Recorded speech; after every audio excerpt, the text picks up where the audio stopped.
Buenos días a todos. Bienvenidos a Casa SEAT. Hoy, para esas fechas, se cumplen 66 años que se inició la producción del SEAT 600.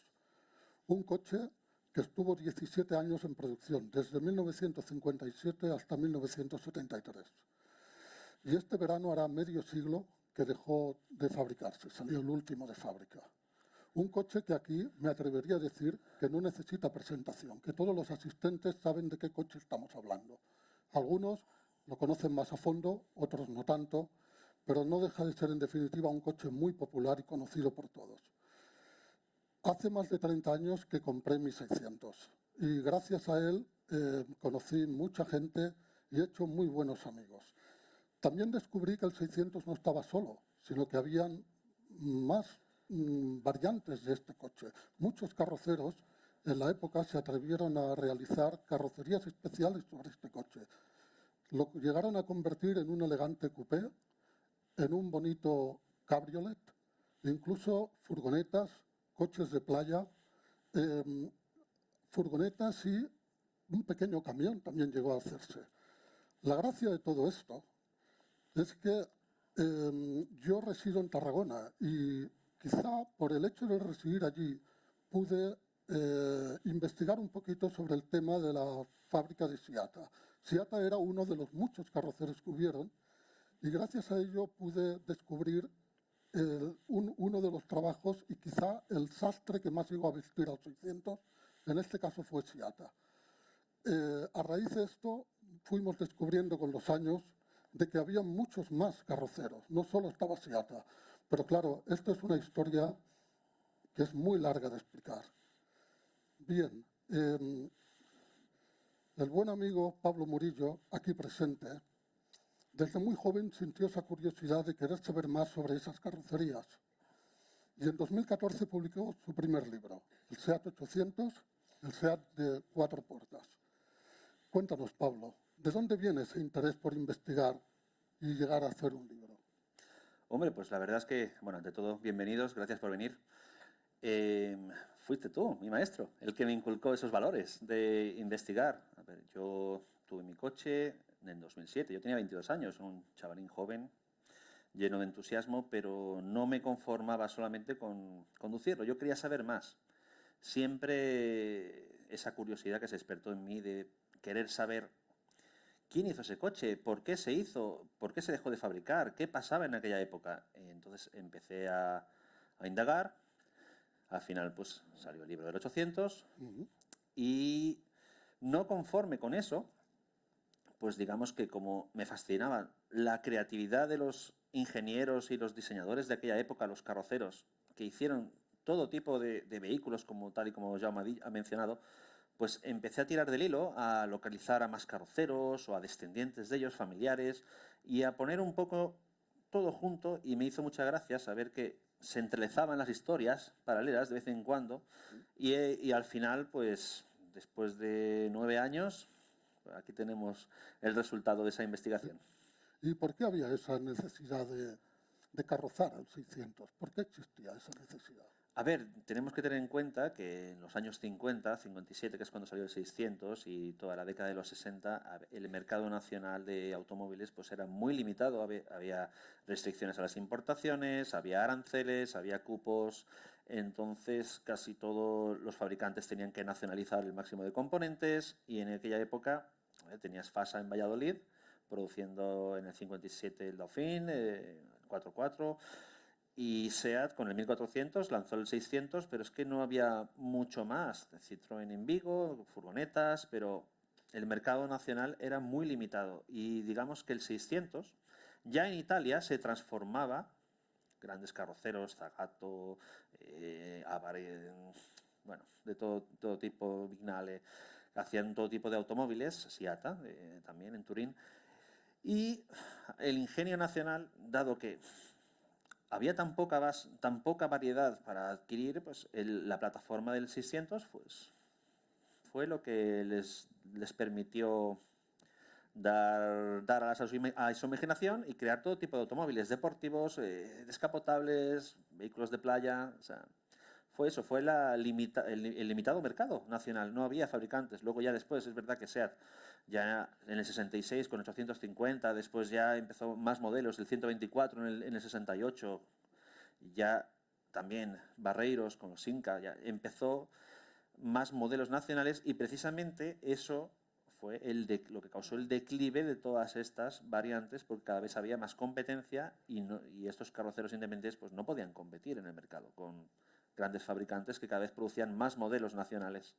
Llegó un momento que, por ejemplo, en el 69 que apareció el 850 Spider, pues ya los cabriolets tipo Milton o tipo ya no podían competir, era imposible.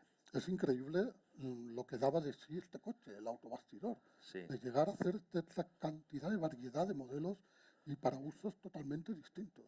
Exactamente. A ver, ten en cuenta que el autobastidor del 600, la plataforma, pues una batalla, distancia entre ejes de 2 metros exactos, motor trasero que de una altura bastante reducida, sobre todo si se quita el filtro del aire, pues la verdad es que el coche no es muy alto y es que da pie a poder carrozar cualquier cosa con él, cualquier cosa, pues que puedes hacer un buggy, puedes hacer un deportivo, una furgoneta, un camión, es que... Y recuerdo incluso el señor Rubira, que era Sí. director técnico de SIATA, me lo llegó a decir una vez y se me quedó de que es una época irrepetible. Y es cierto. Es irrepetible. Esto no se puede volver a hacer. No se puede, no se puede. Por normativas, por seguridad, por todo. Es totalmente irrepetible.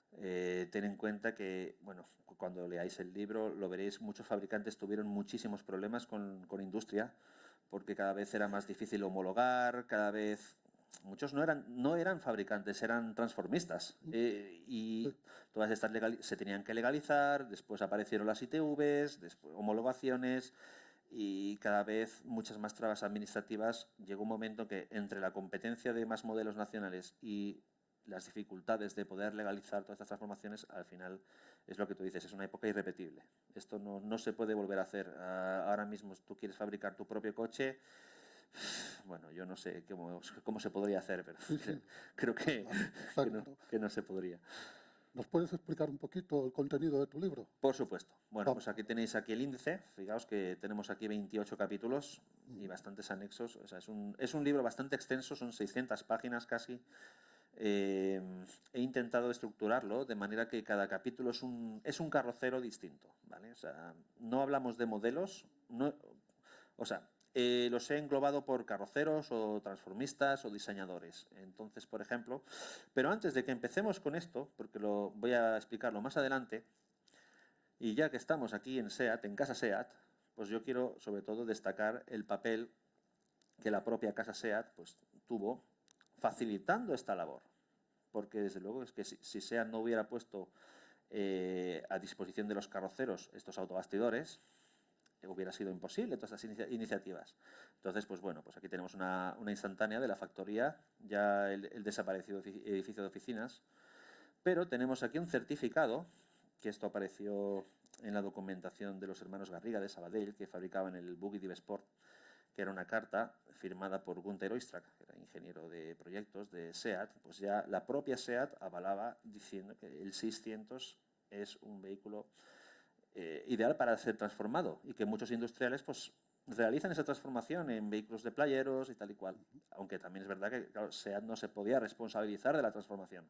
Ellos daban la garantía y bueno, el autobastidor, motor, piezas mecánicas, pero ya a partir de ahí incluso es esto, la SEAT propició estas iniciativas también, porque si no hubiera habido el apoyo de la casa madre, digamos, esto no hubiera llegado a ningún puerto, bien suministrando autobastidores o bien promoviendo proyectos, que luego es verdad que hubo muchos proyectos que fueron desestimados. Por ejemplo, pues Riley presentó todo tipo de prototipos y finalmente no todos llegaron a buen puerto, pero es verdad que SEAT aquí, y ya que estamos aquí en Casa SEAT, pues yo quería destacar la labor de poder facilitar todo eso en una época en la que no había otra cosa, no había otros vehículos.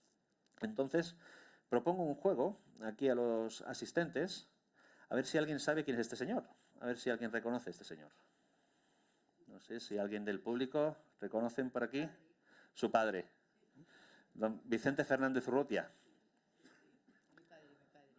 Sí. Que vino con ostras, ¿cómo se llama? Ramírez Arroyo. Vinieron montaron la SEAT. Ellos empezaron desde abajo. Venía de Torino, Claro. que trabajaba en Fiat. Vicente Fernández Zurrutia, pues sí. ingeniero que estudió en Alemania Sí, sí, sí. y pues Sí. claro, conocía a Ortiz Echagüe, que era el Bueno, sí, presidente de SEAT. Era familia nuestra, por eso. Claro, Sí, pero por eso lo hizo venir de Italia, de exactamente. Torino. Exactamente. Exacto, Estuve un año allí en Turín. No, más.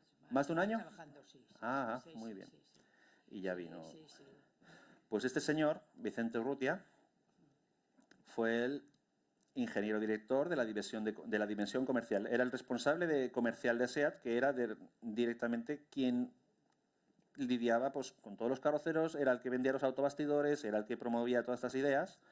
Y aquí tenemos, por ejemplo, pues un certificado que él mismo firmó avalando el trabajo de Pedro Serra Vidal, uno de los grandes carroceros que ha dado este país, certificando pues la carrocería Pullman, que era su empresa, su taller del Paseo San Juan hoy en día, antiguamente General Mola.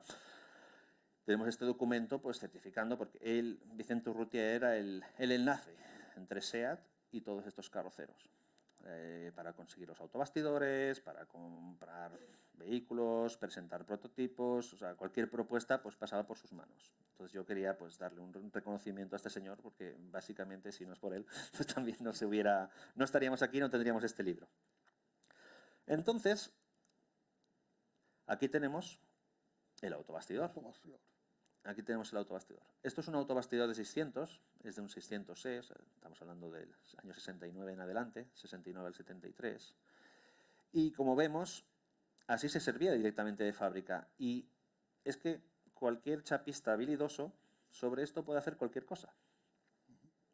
Entonces, se servían, pues, ciertamente fabricaron unas 8.000 unidades, ahora no recuerdo exactamente la cifra, pero se fabricaron bastantes autobastidores, se iban sirviendo, por ejemplo, pues empresas como Carrocerías Galobard, que hicieron el Gabor sobre autobastidor, o grandes empresas como Seat Española, tenemos es que los Milton también fueron carrozados sobre autobastidor, en Vilafranca del Penedés, o Pedro Serra también en Barcelona, pues casi todos los modelos que él hizo también se fabricaron sobre autobastidor, y como veis pues es que es una plataforma ideal para todo tipo de iniciativas y todo tipo de proyectos, tal y como se hacía en Italia. O sea, esto se hacía ya en Italia, se servían los autobastidores.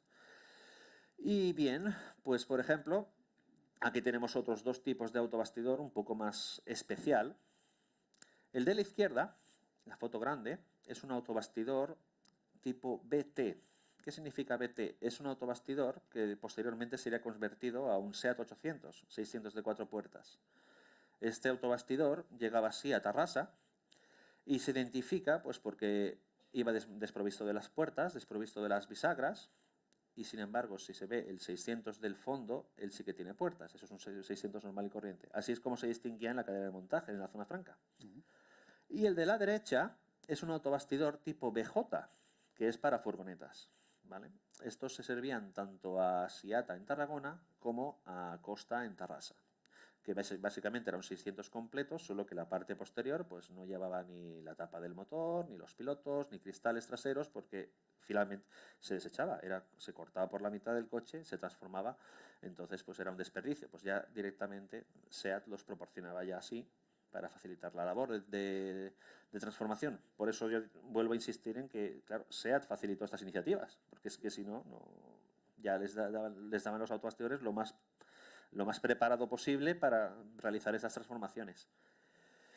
Y bueno, pues, por ejemplo, aquí tenemos ciertas personas clave porque ante todo, este libro que yo he escrito quiero que sea un homenaje, un reconocimiento a la labor de estos industriales, a estos ingenieros, diseñadores, carroceros, chapistas, llamémoslo como queramos, pero que ante todo eran emprendedores y eran personas muy hábiles, con grandes ideas.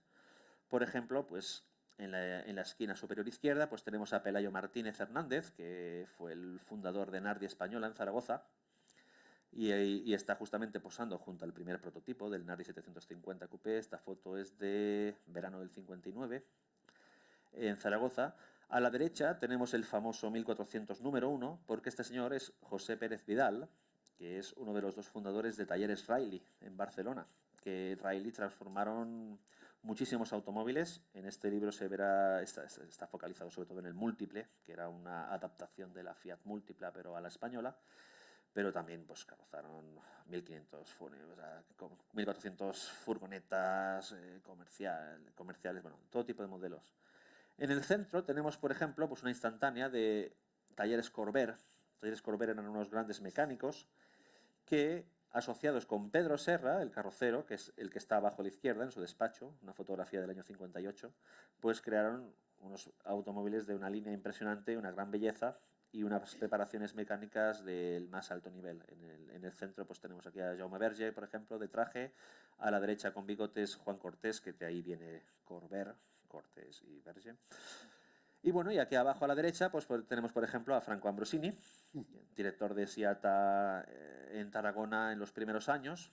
Él vino directamente de Italia porque, digamos que, bueno, Siata española, pues la filial de los italianos, mientras que Renato, que era su hermano, se quedó en Italia manejando, pues mandaron a Franco aquí a España pues a llevar la fábrica hasta el año 62, creo recordar. Hasta el año 62. 62. Y, por ejemplo, pues seguimos, esta foto grande arriba es posterior, esto ya no es de la época del 600, pero, por ejemplo, en Costa, Enrique Costa, no tengo una fotografía de Costa cuando era joven, por eso no la he puesto, pero sí que tenemos bastantes personas que colaboraron con Costa en Tarrasa. Aquí a la izquierda pues tenemos el ingeniero Antonio Maz, gracias por venir.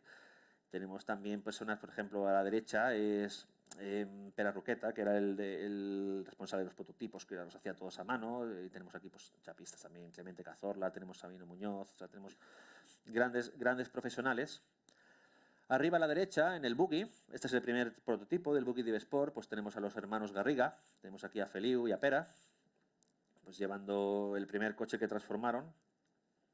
Debajo tenemos una formicheta y aquí tenemos pues al director de Siata, después de que Ambrosini se marchara, pues al señor Antoni Rovira, que también lo tenemos aquí, gracias por venir. Esta fotografía es de los primeros modelos de la formicheta que se ve ya de serie, año 62. Aquí abajo a la izquierda, por ejemplo, pues saludando a Juan Carlos de Borbón, pues tenemos en el centro es Miquel Borrell y a la derecha Pere Galubart, que fueron los creadores del Seat Gabor. De ahí viene el nombre Gabor, de Galubart y Borrell. O sea, cogieron las iniciales. Abajo al centro, por ejemplo, pues tenemos a Pere Mata, que era uno de los dos hermanos de los Milton, que los hacían en Vilafranca con carrocería fibra de vidrio. Y aquí abajo a la derecha pues tenemos uno de los primeros Rani 600 que se fabricaban en Chipiona. Y tenemos aquí pues, a los hermanos Moreta Folk. Tenemos a David ahí en el centro, tenemos a Carlos también, y Joaquín también, y varios amigos posando con los primeros coches que se hicieron. Porque es que al final es lo que yo no quiero que estas personas lleguen al olvido. Por ejemplo, más personas clave. Tenemos aquí a Bill Genske, que era un norteamericano que fue el pionero en los buggies aquí en España. Junto con un socio inglés crearon los Dune Buggies con plataforma 600, no tuvieron mucho éxito, los Divesport estaban mucho mejor construidos, pero bueno, tiene su mérito también. Aquí está con su familia en Fuengirola. Arriba a la derecha tenemos al carrocero Francisco Ejarque también, que creó un modelo único, el Mari Carmen, que ahora ya lo veréis, un modelo muy bonito. Abajo a la derecha tenemos aquí a Pere Cava, de Sabadell, que también creó creó dos modelos descapotables, les cambió el sentido de apertura de las puertas, los refinó unos detalles muy interesantes, constructivos, sobre varios 600, y este coche estuvo corriendo bastante en muchas competiciones de la época, de los hijos de él, sobre todo Claudi Cava, en Sabadell es bastante conocido este coche, aún se conserva.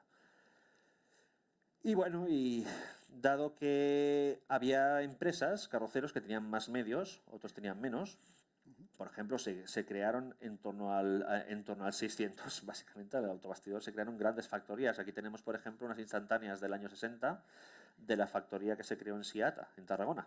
Tenemos pues una gran nave de planchistería, una vista aérea, son grandes fábricas. Llegaron a emplear, ¿cuántas personas llegó a emplear Siata? ¿300, 200? No sé.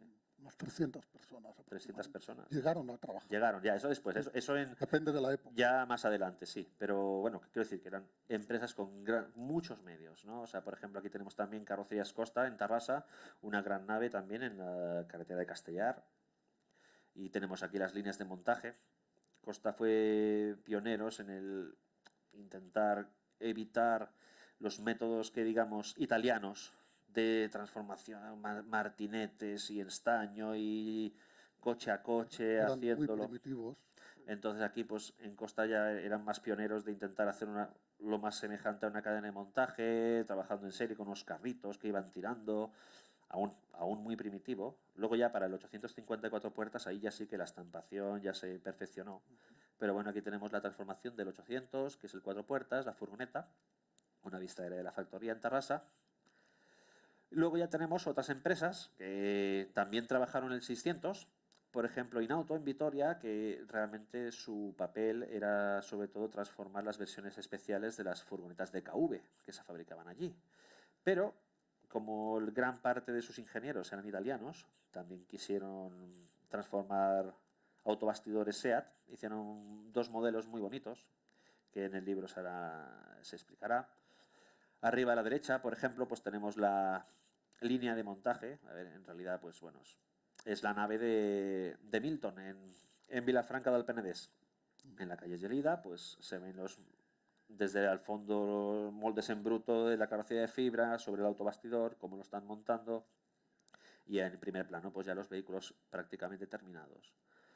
Abajo a la izquierda pues tenemos una fotografía de los talleres de Nardi Española en la calle Fernando el Católico en Zaragoza, desde fuera, que es donde transformaron tanto los coupés 750 como luego también otra versión de competición con una mecánica muy potente, el Nardi 1000 GT.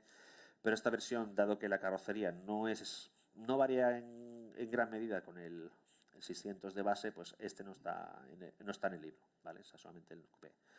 Y aquí abajo a la derecha, pues este es el túnel de pintura de Talleres Riley en la calle Badal, esquina calle Andalucía, que ahora todo eso está destruido con creo que es el cinturón, la Ronda al Mich, sí, o algo así. Pero aquí se ve los primeros SEAT múltiples de serie, que era una versión bastante diferente que el múltipla italiano. Sí. Se intentó promover esta idea, pero no llegó a funcionar. Ya veréis en el libro por qué. Pero bueno, pues los medios, queráis que no, pues oye, había gente allí y daban mucho empleo estos carroceros. Luego había otros casos con medios más escasos, talleres más artesanales. Tenemos viendo cómo se transformaba un Ardi 750, era un trabajo de artesanía pura y dura, era todo a base de martillo. Lo mismo que los coches que se carrozaban por Pedro Serra, abajo a la izquierda. Estos son los primeros Seat Corvair del año 64, que es prácticamente lo mismo, trabajo de artesanía. En el centro tenemos pues los primeros Buggies Div Sport que se fabricaban en Sabadell antes de que tuvieran una nave más grande. Estos fueron los primeros que, fíjate, los medios, pues oye, muy estrechito, trabajaban como podían. Ahí arriba a la derecha, por ejemplo, pues en Chipiona, los Rani, es lo mismo, era pues un taller que iban haciendo, oye, podían hacer 2 o 3 coches a la vez, no podían hacer más. No eran grandes series y bueno, pues... O, por ejemplo, abajo a la derecha, pues tenemos la plantilla de carrocerías Galobart, que eran los que transformaron el Seat Gabor. Esto es un prototipo que realizaron antes del Gabor, del año 64, y tenemos allí pues la plantilla al completo, todos posando pues con coches que, como hemos dicho antes, era una época irrepetible. Hoy en día, haces un coche como el que se ve allá abajo a la derecha, no puedes hacerlo. O sea, lo puedes hacer, pero no puedes sacarlo a la calle. No puedes homologarlo, no puedes... Pero antiguamente, pues el ingenio... podías hacer lo que quisieras. Totalmente. Y bueno, pues todos estos sastres, todas estas personas vistieron al 600 pues con todo tipo de apariencia. Por ejemplo, desde atractivos cabriolets, deportivos. Tenemos aquí en grande el Seat Corvair presentado en el sector del automóvil del año 66, carrozado por Pedro Serra y equipado con mecánica preparada por Corvair, equipo Nardi. Arriba a la derecha otro Seat Corvair, pero de 2 años anterior, el del 64. Tenemos el de la mitad es el Seat 750 Primavera, carrozado por Talleres Bagovia en Cornellá. Esto fue pues iniciativa de Bartolomé González, que luego después iría a Madrid, montaría carrocerías Vargón, trabajaría con camiones, bueno, en fin. Pero este es un prototipo también yo lo encuentro muy bonito, el Primavera, la verdad. Abajo a la izquierda, el Milton. Este es el primer prototipo que se hizo en Vilafranca. Abajo en el centro, y pese a que no es SEAT, este es el famoso Seat 750 Sport presentado en 1957, Realmente es un Fiat traído de Italia y simplemente pues le cambiaron los anagramas porque realmente hubo un proyecto serio de fabricarlo en España, en Zaragoza concretamente, pero finalmente pues no sale adelante. El lector ya verá los detalles. Abajo a la derecha pues tenemos el Seat Turisa, que fue el primer descapotable que se hizo en Tarragona y era de hecho uno de los coches por los que originalmente se montó la fábrica allí. Sí. Exactamente. Así que como veis, todo esto son 600 por dentro. Lo que pasa es que, claro, el ingenio de estos carroceros pues dio lugar a estas obras. Luego ya tenemos coches de menor tirada también, descapotables. Tenemos aquí el primero a la izquierda, tenemos un coche hecho por encargo de Ramón Osteng, el RHS 750, que fue empezado por un carrocero de Manlleu, pero lo terminó Pedro Serra, todo el frontal es de Serra, bascula así como un Jaguar E-Type, es muy, muy interesante, se conserva y se ha restaurado recientemente. Arriba a la derecha pues tenemos una réplica del Abarth 750 Spider Riviera, realizado por Serra también, sobre un autobastidor, porque eso es una cosa interesante. Como he mencionado, dado que era tan difícil importar coches extranjeros, a veces pues hubo personas que tenían dinero y querían una réplica. Entonces pues pagaban a un carrocero, oye, yo quiero este coche, hazme una réplica de él. Y en vez de poder importar un Abarth desde Italia, desde Turín, pues oye, Serra cogió y, con fotos y con piezas y viajes a Italia de cristales, faros, pilotos, y se hicieron las réplicas. Sí, sí. Así es, así es. Abajo a la izquierda tenemos el RAF de Rafael y Ángel González de Madrid, que también es un coche bastante interesante, se conserva también.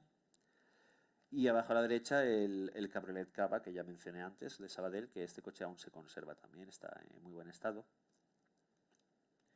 Y luego ya vamos a los coupés. O sea, hemos pasado de los descapotables, pasamos a los coupés.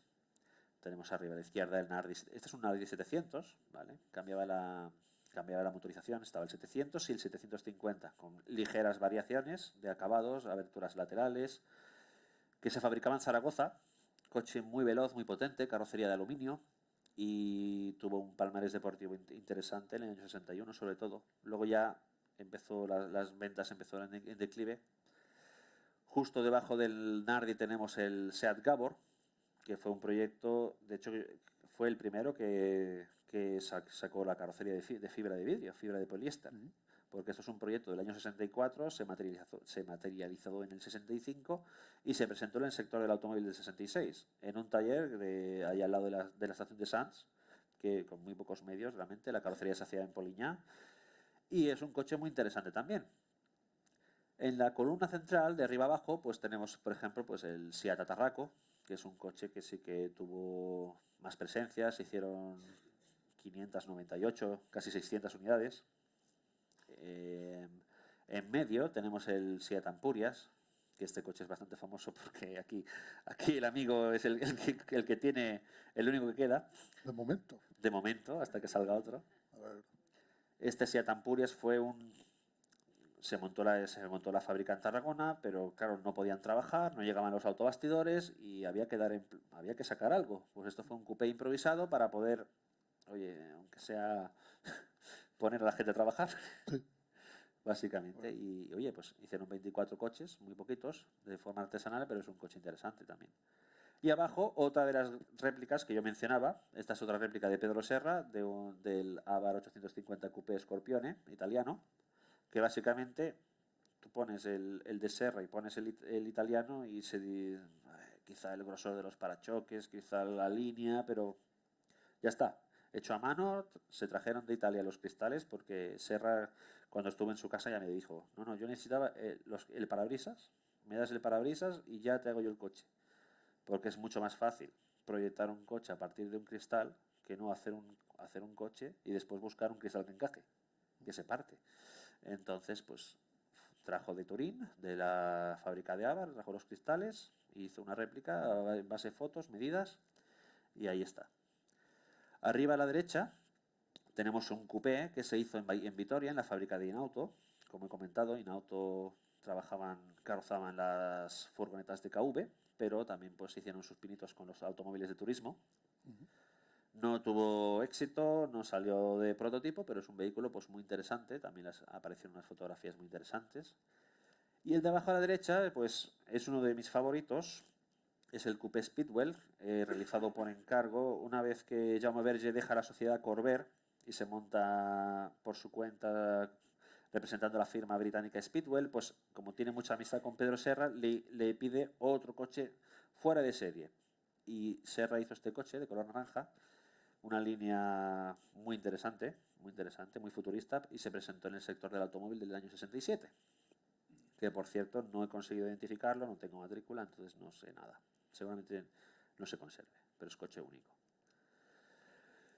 Tenemos aquí otros coupés con menos, también quizá un poco menos impacto porque fueron también coches únicos. Todos estos fueron coches únicos. Arriba a la izquierda, coupé Juncosa, de Benito Juncosa, Sí. que se hizo con anagrama Siata, porque bueno, Juncosa era accionista de Siata y al final pues se presentó en el sector automóvil. Muchos aficionados pensaban que este era el famoso Siata Barcino, Barcino. el Barcino, y no, este es el coupé Juncosa. No. Es un 600 también. Y el coupé Sprint Juncosa. Tenemos a la derecha un coupé realizado en Aranjuez, en Madrid, por el jefe de talleres de Isabelo Díaz. Lo realizó, parece un 850 coupé, pero es un 600. Es un 600. Abajo a la izquierda tenemos el coupé que mencioné de Francisco Jarque, el Mari Carmen. Es un coche que tiene una línea que es que no puedes ver que es un 600. O sea, no... Sí. Piezas de Cadillac, los pilotos de 1400C en posición horizontal, una línea muy bonita. Y lo hizo por amor. Lo hizo por amor, en honor a su novia, después su mujer, le puso Mari Carmen.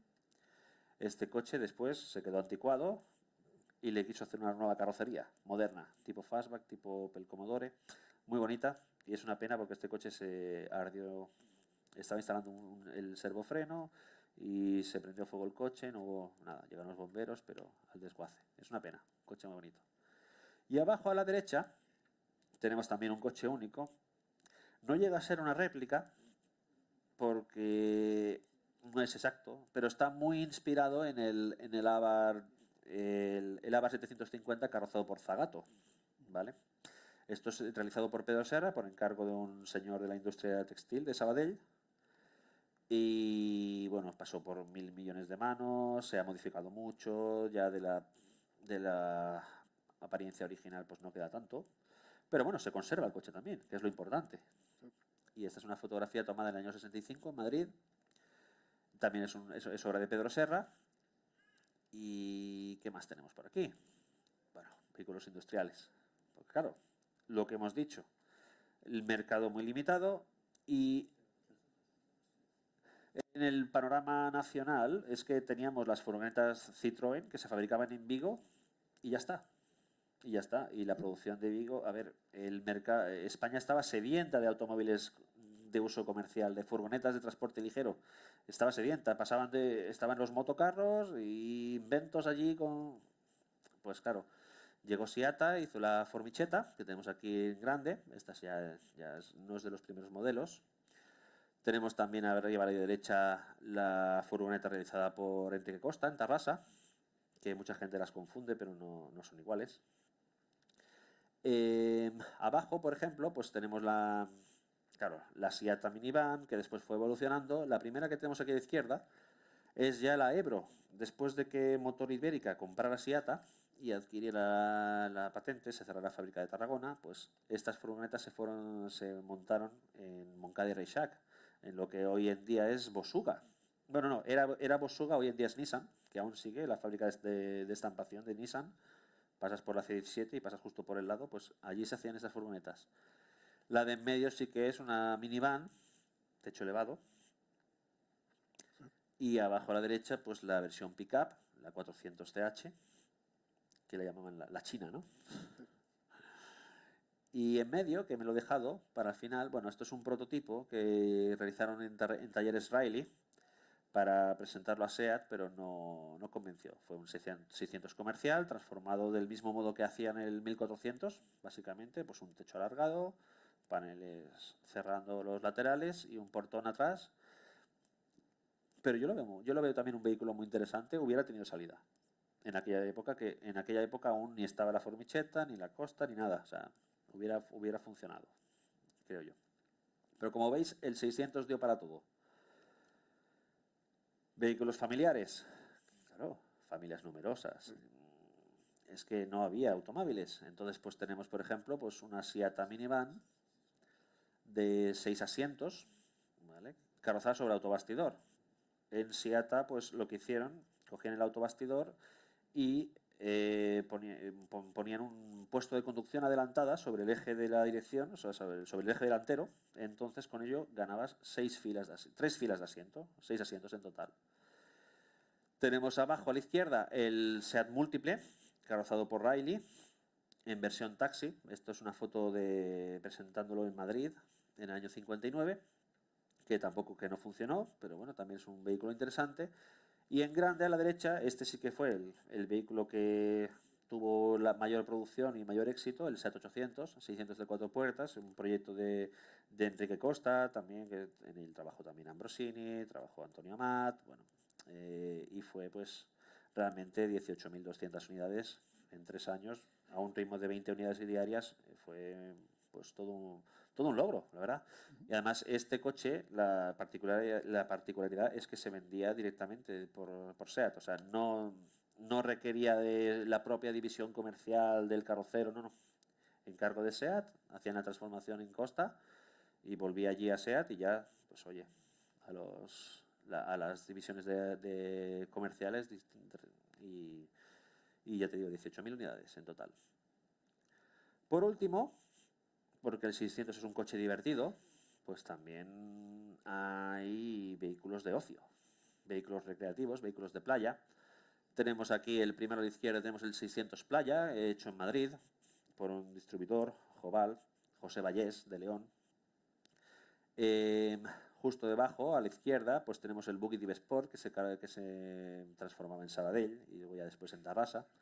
Esta foto está tomada en Benidorm porque gran parte de estos buggies fueron adquiridos por una empresa muy importante de alquiler de coches, Centauro, en Benidorm. Entonces, pues directamente la gran mayoría de estos coches pues fueron para allá. Y esta es una de las fotos presentándolo allí. En medio tenemos la Seat Patricia, vehículo de turismo también transformado sobre la plataforma de una minivan, es decir, 3 filas de asientos, 6 plazas. Bueno, en este caso creo que cabían 9, ¿no? 9 asientos. 9 asientos porque eran asientos corridos. Se fabricaron muy pocos, unas 6, 7 unidades, no llegaron a 10. Y la verdad es que, bueno, pues aquí ahora mismo la que es la más famosa es la que se conserva en SEAT Históricos, que es cedida de la Feria de Barcelona. Y bueno, en la columna de la derecha pues tenemos de arriba abajo pues el Gredos Sport, transformado en Madrid por el taller Carrozaudo, José Simancas, todo carrocería realizada de fibra. No era sobre autobastidor, sino sobre 600 viejos. De hecho, los compraban en los desguaces, estaban ya a las últimas. Cortaban, montaban carrocería de fibra y a correr. El primer buggy que se transformó, el Dune Buggy, que se hacían en Sevilla, en Alcalá de Guadaira, en las instalaciones de Bloques San Pablo. Tenemos aquí, que como he dicho era de 2 socios, un norteamericano y un inglés. Y luego ya abajo, pues a la izquierda, pues tenemos el Rani, de hecho en Chipiona, carrocería de fibra. Este fue el último modelo que se estuvo trabajando sobre 600 usados, ¿vale? O sea, el Rani se presentó en el año 78 y se estuvo fabricando hasta el año 83. La última unidad salió en el 83. Entonces, claro, se trabajaban sobre 600 usados, los tenían que poner a punto, los tenían que reparar y luego después cortar. Carrocería de fibra, siempre fibra, porque al final, y yo recuerdo una entrevista a Antonio Mata de Vilafranca del Penedès, de los que hicieron el Milton, que decían que la fibra de poliéster, pues claro, los costes de producción eran mucho menores que troqueles de estampación, que la fibra era un material ligero, era resistente, era deformable y bueno, pues para coches digamos de poca difusión, de pequeña escala, pues realmente la fibra era un material que permitía hacer estas cosas. Esto si lo tuvieran que hacer con troqueles de embuditización y prensas y utillaje, bueno, olvídate. Y a la derecha, el último, pues tenemos el 600 Playero, realizado por encargo de la cadena Viajes Meliá. Eran coches destinados a alquiler sin conductor, los tenían en la playa, en la costa, pues en Mallorca, en Alicante, en Málaga, y los turistas pues los podían alquilar, eran descapotados, y la curiosidad es que se calzaban sobre autobastidor, no sobre un 600. Hubiera sido mucho más fácil, en mi opinión, comprar un 600, cortar el techo y transformarlo, pero lo hacían directamente sobre la plataforma. Nunca entendí el porqué, pero es así. Y aquí tenemos pues ya unos últimos modelos especiales, que no sé cómo encuadrarlos, porque no son vehículos de uso propio, digamos. Por ejemplo, arriba a la derecha, o sea, arriba a la izquierda y justo debajo de él tenemos dos modelos únicos que tenían una altura inferior. Eran coches que fueron cortados longitudinalmente y después bajada la carrocería, soldado y adaptada, pues fijaos la resolución técnica de cómo son las puertas, la línea, cómo se mantienen las aletas. El de arriba lo hizo Federico Stael y luego el de abajo fue el Patufet, hecho en Taller Scott, los dos en Barcelona. Básicamente uno era más antiguo que el otro y bueno, la solución técnica era diferente, la altura de la carrocería también era diferente, pero eran coches pues oye, muy interesantes. Además el de arriba, el de Stagel, tenía una preparación deportiva muy interesante, corría como no veas. Y bueno, y arriba a la derecha pues tenemos un tractor realizado con un 600, que también, oye, te hace falta un tractor, tienes un 600, pues oye, ahí de José Lacambra, en Huesca, es un vehículo muy interesante. Veis el eje delantero, los pilotos, el faro, el motor, o sea, se ve que es un 600. Y abajo a la derecha, pues tenemos un... Hay quien le llama buggy, a mí no me gusta llamarle buggy, es más un vehículo utilitario todo uso. Yo lo veo muy inspirado en el Kubelwagen alemán.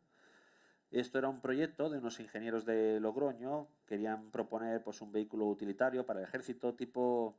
También como el Fiat 600 Jungla que hacía Savio en Italia, que lo usaron los militares y el cuerpo de guardia forestal, pues algo así. Pero finalmente pues el proyecto lo hicieron los ingenieros, la transformación la realizó un taller Hermanos Troya en Logroño, pero quedó un coche único. Nadie se interesó por el proyecto y bueno, pues al menos el coche se conserva en buen estado, pero es también un vehículo pues muy interesante, es un 600 también. ¿Qué más puedo contaros? Pues puedo contaros que para ilustrar la cubierta del libro, pues yo quería hacer, como veis, esto era un homenaje, son muchos años trabajando en este libro, yo quería hacer una cosa con mucha presencia también, o sea, tapadura, tal, y dije la portada, porque al final la portada de un libro es también lo que atrae a las personas. Y yo dije, bueno, pues voy a contratar al mejor artista que tenemos en nuestro país del automóvil, especializado en el automóvil, Diego Serrano Castillo, de Jaén, que él ha ilustrado carteles de retromóvil, carteles de auto de retro, ha hecho un montón de coleccionables con Salvat, con Altaya. Entonces él es ilustrador, además de la vieja escuela, todo a lápiz, y le encargué estos dibujos para poderlos integrar en la cubierta del libro. Y aquí tenemos, por ejemplo, pues el 800, tenemos el múltiple, abajo tenemos el Nardi y el Speedwell de Carzao por Serra. Luego ahí a la derecha pues la Seat Minivan, tenemos una furgoneta Costa, el Playero de Meliá, en rojo luego el Milton y el Buggy Div Sport de Sabadell, pues también así de espaldas, de color amarillo. Son unos dibujos realizados a mano, coloreados a lápiz, la verdad es que han quedado muy bonitos y de hecho los he reproducido en el interior del libro a página completa, tamaño A4, que es como originalmente los dibujó, para que el que tenga el libro pues tenga un facsímil de estos dibujos que son, la verdad es que son muy bonitos. Y aquí por último, pues sí que quiero darle paso a Jaume, que está muy callado, porque no paro, yo es que no paro, a mí empiezo y ya no, Bueno, ya no paro. estos son documentos que van apareciendo. Si no recuerdo mal, hemos puesto 2005 aquí, yo diría que fue el 2004-2005. Ajá. No viene de un año más adelante o atrás. El caso es que el señor Luis Vigorra, que es el director jefe de la oficina técnica de SIATA, conservaba una cinta, un fragmento de una filmación en la propia fábrica, ¿no?, de SIATA. Entonces me lo prestó lo llevé a... Entonces no era digitalizar, en aquellos años lo que se hacía era pasar a vídeo. Lo pasaron a VHS, pero el proceso como se hacía antiguamente era poner un cristal esmerilado con un espejo, se proyectaba allí y se grababa sobre la pantalla de cristal esmerilado. Entonces la calidad era bastante pésima, aparte del mal encuadre y todo. Ahora todo va avanzando un poco más. Conseguí un telecine, una digitalizadora, que lo que hace es echar una fotografía cada fotograma. Entonces con esto ralentizas la velocidad en la que realmente fue filmada la película y además descubrimos también de que en la pista sonora había audio y se ha podido recuperar ese audio y ponerlo. Entonces lo podemos ver. Es un fragmento de un reportaje, un documental que se hizo pues, en el año 66, 67 aproximadamente. Pues sí, pues podemos poner el vídeo. Especializada en la transformación de vehículos y motores, ha alcanzado el merecido prestigio de un mercado exigente. La versión del turismo se plasma en el modelo Sport Tarraco, de línea moderna, elegante y sobria en su exterior, ofrece un acabado interior lujoso y confortable. La constante recepción de autobastidores permite realizar un proceso en cadena de transformaciones.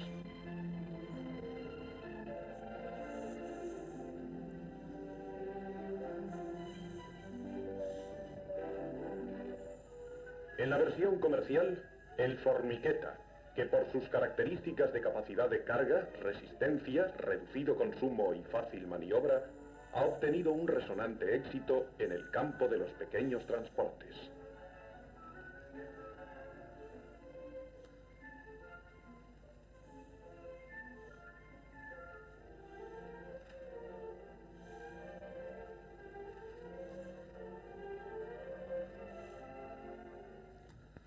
Bueno, aquí no hay audio. Aquí Hay ya- pista de audio, pero no tiene sonido tiene sonido. registrado. Esto también es algo de publicidad, supongo, que La capacidad de la minivan. La serie es un trocito, unas pequeñas imágenes sobre la publicidad de la furgoneta. Una primera serie, por cierto. Esto debe estar filmado hacia 1967 o algo así. Y terminó. Muy bien. Pues esto es inédito, este vídeo. ¿Eh? Es una cosa que... Bueno, es agradable encontrarte con sorpresas estas. Son documentos importantes, ¿no? Y tanto que sí. Bueno, y es lo que a los investigadores es lo que más nos apasiona, poder encontrar... Ha aparecido una fotografía, ha aparecido un documento, ha aparecido un vídeo, siempre vamos a la búsqueda, siempre estamos... Y bueno, pues aquí, bueno, esto ya es que... Esto es por hacer la broma, ¿no? Por hacer la broma, esto éramos jovencitos, hemos cambiado un poco, unos más que Un poco otros. solo. Y aquí ya sí pues podemos abrir el micrófonos y hacemos una ronda de preguntas. Si queréis preguntar cosas, aprovechad. Y hay micro para el público. ¿Alguien quiere comentar algo? ¿Preguntas? ¿Dudas? ¿No? Bueno, parece que Bueno. o están durmiendo o... ¿Hay alguien aquí? El libro. ¿Dónde está el libro? Yo he venido aquí a hablar de mi libro. Hola, buenas. Te voy a contestar la primera pregunta que has hecho de no sé cómo podría fabricarse eso hoy en día. Te la respondo yo. Venga. Entrando en industria siendo fabricante. ¿Y cómo se hace eso siendo un particular? Siendo ingeniero. Hay un profesor de la UPC que su proyecto final de doctorado es cómo hacer una moto a partir de piezas de coche. Es un señor que vive en Sabadell, perdón, tanto repetir Sabadell, me ha fallado el cerebro. En Sant Cugat. Ha ido varias veces a Pingüinos y tiene moto que ha ido evolucionando todo con piezas de coches. Y ese es su proyecto final de doctorado. Y simplemente es pelearte con industria 200 miles de veces hasta que te adjudican una licencia de fabricante. Y con tu placa roja puedes hacer lo que quieras. ¿Pero puede fabricar más ejemplares o solamente es ese único? Él circula con el suyo, que es su prototipo. A partir de ahí, la capacidad económica y el crowdfunding, ya no lo sé. Crowdfunding. Vale. No, es que yo sé que sí que a veces tú puedes homologar un vehículo concreto, pero esa homologación es válida para ese coche. Ya está, pero tú no puedes fabricar en series. Sí. Bueno, no sé cómo funciona. Yo Esto lo desconozco, esto es muy moderno para mí. Señor Rubira, Sí, aquí por favor. micrófono. Gracias. Bueno, es que no sé si en el libro consta, pero hay una faceta importante sobre el 600 que no hemos hablado, es la transformación que hacía Seat de los motores. No Bueno, solamente sí. en la carrocería, sino se hizo una versión muy exitosa de la transformación del motor de 600 a 750. Estábamos en un mercado de demanda más que de oferta y la gente pedía más potencia y se hizo una transformación que se hicieron bastantes miles de transformaciones importantes porque no era un trucaje como se hacía normalmente, sino una transformación. El cigüeñal se aumentaba la carrera, el avanzaje se mantenía y claro, el vehículo pasaba a ser mayor potencia con el mismo rendimiento y esto fue un sitio. Y igualmente pasó en el 1400 famoso, se pasaba a 1700. Este no fue tan exitoso, también el coche automáticamente ya empezaba a venir ya más transformaciones, ya no. Pero bueno, me pareció importante resaltar que fue no solamente en la carrocería, sino en el motor. El 600 daba para esto y mucho más. Por supuesto, por supuesto. Totalmente de acuerdo. Nada más que Totalmente. esto, nada más. Sí, Sí, sí, sí. No, a ver, yo he mencionado lo de las transformaciones de motor, pero es verdad que claro, el libro está muy enfocado en lo que es carrocerías. De hecho, Bueno, el título, el título lo... Pero sí, por supuesto. pero me pareció oportuno. Por supuesto, por resaltar supuesto. que también servía para más. Sí, sí. Daba por todo, 600 daba para todo. Daba para todo, daba para todo. Si es que, bueno, ya han visto hasta el tractor y todo. Es que, más que eso ya, furgones isotermos, frigoríficos, es que... De todo. Hicimos frigoríficos, muchos. Sí, sí. Formicheta frigorífica. Sí, sí. Y fue un éxito también. Y la jardinera, bueno, la famosa esta Patricia, vamos. La Esta Patricia. lleva una historia ya más larga. La Patricia tiene una historia interesante. La de Dalí tiene interesante historia. Exactamente. Fue una exigencia y hay una anécdota muy curiosa. Esta Patricia se hizo, el nombre de Patricia es precisamente la hija de Ramón Rato, Sí. que ya ha fallecido, que estuvo una temporada de un par de años trabajando en Seata y nació su hija y pusimos este nombre. Pero esta fue muy exitoso porque bueno, incluso Dalí se informó y le vendimos un coche a Dalí. Sí. Yo personalmente vendí un coche a Dalí. Sí, Era sí. para pasearse. No sé si aún existe. No lo hemos encontrado. Me imagino que Ese ya no. está. Ese no lo hemos encontrado. Sí, sí, sí, sí. ¿Tenemos preguntas por ahí? ¿Me permites? Sí, claro, por supuesto. Sí, yo me incorporé en Seata en 1965, entonces viví totalmente la creación y puesta en marcha de la minivan. Ujú. Cuando entré en Seata se hacían 2 tarracos cada día, 2 tarracos, Dos. y se hacían las formichetas, ¿no? Ujú. Entonces la minivan, el gran éxito de la minivan o el diseño de la minivan exigía avanzar la dirección, ¿eh? En el 600 la caja de dirección está incorporada en el travesaño frontal. Ujú. Entonces, Antonio Rovira dio una solución simple y muy efectiva, que es avanzar la caja de dirección con un reenvío. Simplemente el eje de dirección de la caja original se invertía y entonces había un reenvío desde una caja de reenvío frontal a la... Y esto fue lo que permitió hacer la dirección avanzada y hacer esta furgoneta tan grande, ¿no? Ujú. Y el diseño de la furgoneta se hizo igual que lo hacía cualquier empresa de fabricación de coches de la época, ¿eh? Se hizo lo que se llamaba un cubing, que es encima de un mármol, hacer una estructura de hierro sin soldadura para evitar tensiones, y entonces se hacían con unas resinas de la casa Ciba, en aquella época, se hacían cada pieza, el frontal, la puerta, el capó, el techo, con estas resinas, que después, como que en la época aquella no había máquinas de mecanizado con control numérico, se tenía que hacer con fresadoras copiadoras. Entonces, imaginaos que después de fundir el punzón de la matriz del frontal de la furgoneta, se ponía el acero allí y al lado había el copiador. Y iba copiando, pasando por el original en resina, la fresa iba dando la forma, esculpiendo la forma en el punzón, ¿no? Y esto en aquella época lo hacía Seat y lo hacía cualquier fabricante de carrocerías, ¿no? Y ahora Otro sí. momento crítico fue cuando, porque la furgoneta nació con techo bajo. Entonces, por el tema del impuesto de lujo, salió una ley que los coches que hicieran menos, o los vehículos con menos de una altura, tenían que pagar impuesto de lujo. Entonces, rápidamente se trabajó en hacer la que conocemos, la de la foto, que es con el techo elevado. Sí, sí. Otra curiosidad es que la línea de ensamblaje inicial, que están las máscaras de montaje, daba para 11 vehículos cada día, pero las ventas fueron tan buenas que duplicamos las líneas de ensamblaje haciendo 22 vehículos cada día. Que bueno, en aquella época pues era interesante ya, ¿no? Sí, sí, sí, sí. Desde luego que sí. Bueno, no sé, hay más cosas. Uf, podríamos quedarnos aquí hablando. Muy buena información. Sí, Vale, sí, vale. sí. Genial. Eso es- Gracias a todos. Muchas gracias. ¿Tenemos alguna pregunta? ¿Queréis que cerremos? ¿Terminamos? No, ahí veo una mano ahí en alto, por ahí. Primera fila.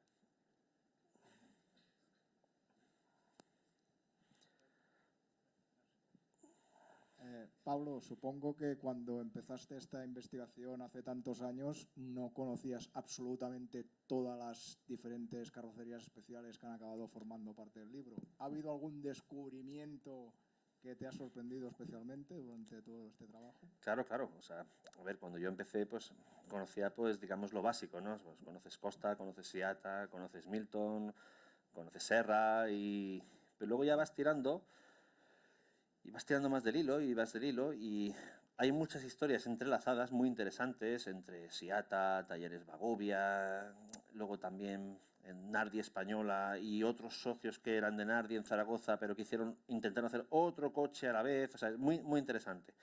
Pero así que me sorprendiera mucho, pues es verdad que yo, por ejemplo, pues no conocía el Patufet o no conocía el coche que hizo Federico Stahel, no conocía, por ejemplo, el buggy este que se hizo en Logroño, bueno, buggy, el vehículo multiuso.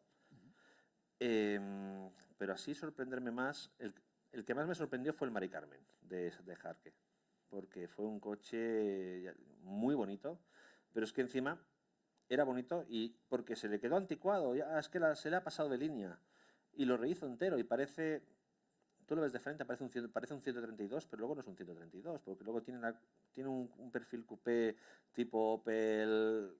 Es que es una maravilla de coche, es una pena que se perdiera porque eso era una virguería. Y era un 600 por dentro, con preparación a bar para que andara, porque es que también la carrocería pesaba, pero muy interesante. Y ese fue, yo creo que el que más me sorprendió por el camino.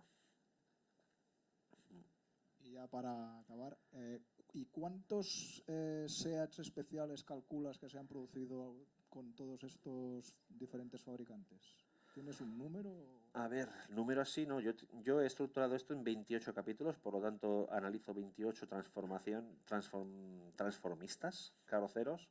Es verdad que hay un capítulo de cajón desastre al final, porque hay cosas sueltas que ya lo coges con pinzas y lo metes porque tienes que mencionarlo. Algunas transformaciones, un famoso 600 con el frontal del 1500 bifaro que corría por los años 90, bastante famoso. Tenías ahí unas transformaciones en grúa y algunas cosas más, algunos coupés que han aparecido en patentes y en el boletín de oficial de la propiedad industrial, cosas que me he encontrado en industria que han aparecido pero no he podido localizar a la persona. Entonces ahí he metido un poco de todo.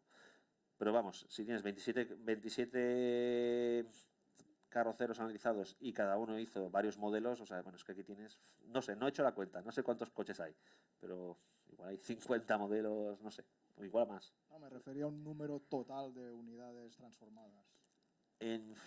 Tendría que decirte cada uno lo que se ha fabricado. Tienes cifras de producción de cada modelo y de cada fabricante, sí que están en el libro. Así de memoria no te puedo dar la cifra. Ya lo sumaré yo. Puedes sumarlo. Pues, mira, hay una mano ahí. Se está animando la cosa.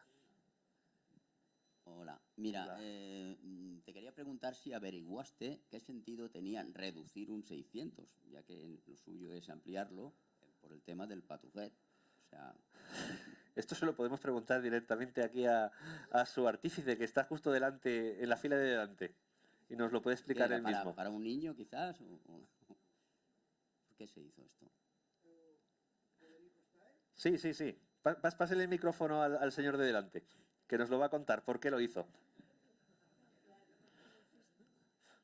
¿Por qué acortarle la carrocería y rebajarlo? Jo m'inspiré en el Patufet, no es el mío, el Patufet Sí. era el blanco, Sí, que lo vi por Barcelona, un 180 y pico, así. 188.800. Sí. Exacto. Me hizo gracia el proyecto. Entonces yo lo miré, compré una un 600 bastante mal estado, compré una carrocería nueva, puertas, todo, y empecé a cortar, bajar, seguir cortando y hacerlo todo. O que no me atreví 10 centímetros. Hice 9. Sí. O sea, el Patufet, de Eran verdad 10. que es el blanco, era Sí, 10. era Yo 10, sí. Yo calculo 10. Sí, sí, no, es 10. No me Lo he atreví- mirado en industria, No me eran 10. atreví porque me dio miedo. No soy carrocero, soy aficionado, mecánico. Sí. Y fue la ilusión de hacerme esto y luego modificarlo para sacar caballos. Eso sí. Que hacía cronometrado Castelldefels, superaba 150. Mucho. Sí, sí, ¿eh? A 7.400 me parece que era. Para matarse. Y las fotos, tiene lo último que hice, que no fue un éxito, poner ruedas de 124 Sport para volver a bajar más el desarrollo, porque se iba demasiado arriba. Eso es. Pues ahí nadie mejor que él para contestar por qué rebajarle. Una última pregunta. Sí, Pablo, buenos días. Hola. Hace unos años hiciste el libro del 800. Sí. Es el primer y último libro que me he leído. Tengo 42 años. Espero leerme el que haces ahora. Mi pregunta es, ¿tienes algún proyecto a futuro de hacer otro libro más? Hombre, no sé. Porque este ya lo has acabado, me refiero.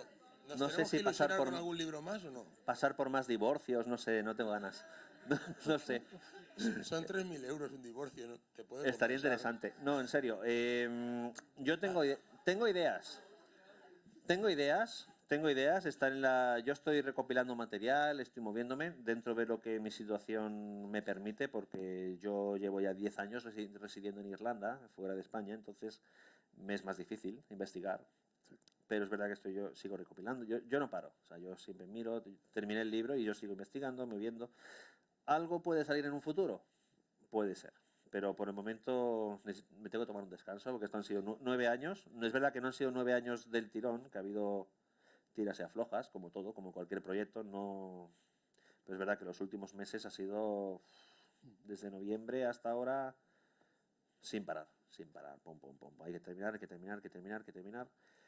Entonces, tengo ideas, siempre va a ser sobre temática SEAT, porque es mi especialidad, lo que más me gusta de buscar. Entonces, pues lo dejamos ahí, así no me comprometo a anunciar nada que luego no se cumpla. Aquí hay cámaras grabando, entonces lo dejamos ahí. Exactamente, cualquier cosa que ya os enteraréis. Uf, ahí ya podríamos hacer otro igual que ese o más gordo. Pues muy bien. Pues antes de que terminemos, ¿quieres decirlo tú? ¿Yo? Venga, sí. Bueno. Que está muy callado. Yo creo que habría que hacer un reconocimiento a todas las personas que han hecho esto posible. Es decir, todos los empresarios, trabajadores, operarios, directivos de pequeños talleres o grandes talleres, me da lo mismo. Pero todas esas personas como el señor Galobart, sí.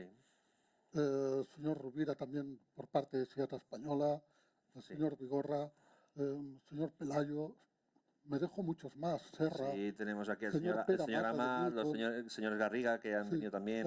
Todos ellos que están aquí. Que están aquí en el libro. Y algunos que puede ser que falten, ¿no? Pero que para mí creo que esto hay que considerarlo como un homenaje a ellos y que gracias a ellos hoy estamos también aquí todos. Hoy estamos aquí. Si no fuera por lo que hicieron en su época, o sea, no, Y también hay que dar las gracias por la disponibilidad que siempre han tenido con nosotros, es verdad. de que cada vez que le hemos pedido sido cualquier pesados, cosa, preguntas, buscar información, Hemos sido nunca nos pesados. han puesto un no, nunca, al menos a mí. Yo he sido pesado Siempre- y los he llamado y he ido a su casa. Uy, Esto escaneame es de esto, agradecer. escaneame lo otro. Hostia, que no se ha escaneado bien, no, hay que volverlo a escanear, no hay que mirar esto. Yo Los hemos agradezco, molestado bastante agradezco. y lo agradecemos que hoy los que hayan podido venir, pues también se agradece. Así Y que sí. nada, Pues un aplauso. yo creo que muchísimas gracias a todos. Muchas gracias. Bueno, y enhorabuena por el libro. Gracias.